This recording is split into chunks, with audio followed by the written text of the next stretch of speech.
Hamas PLO keessa hin jiru garuu PLOdhaan mormaa jechuudha. Egaa bifti kun isin hin jira jechuudha. Sadaffaa waan seenaa ilaalchisee seenaa keenya kana babbareechinee irra dibnee deemuu dandeenya. Hamlee walii kennuufis gaariidha. Ammoo seenaan keenya immoo yeroo hunda qulqulluu ture jechuun nama rakkisa. Fakkeenya tokko duwwaan kaasaa asirratti. Gaafa Minilik kafichootti duulee uummata sana haga lafarraa dhabamutti geessise warri wajjin duulee eenyu fa'i? Mootii abbaan Jifaarfaa wajjin hin duulle kafichoo irratti Oromoo miti. Amma warra kafichoo gaafatan eenyu faa himatan? Kanaaf yeroo hunda seenaan keenya hundu qulqulluudha.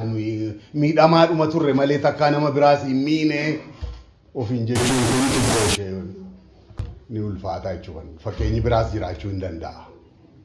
Kanaaf kan hin jedhu dhuguma gaafa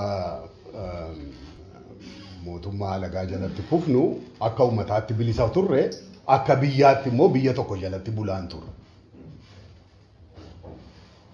Amma ka biyya tokko jala bulaa jiru mirga akka hidhamaatti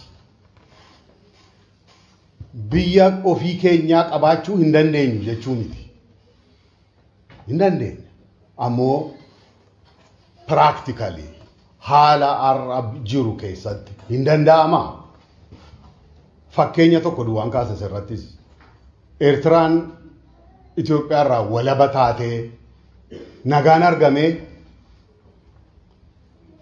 erga Eertiraan walaba taate lola biyya lamaan gidduu deeme irratti nama qabsoo bilisummaa waggaa 30 dhume caalaatu irratti dhume. Daangaan biyya Oromoo immoo tokko qofaan ta'u. Daangaas 10-15 illee ta'uu danda'a. Sumaalee wajjin daangaa jira, Affaar wajjin daangaa jira, Tigraay wajjin daangaa jira, Amaaraa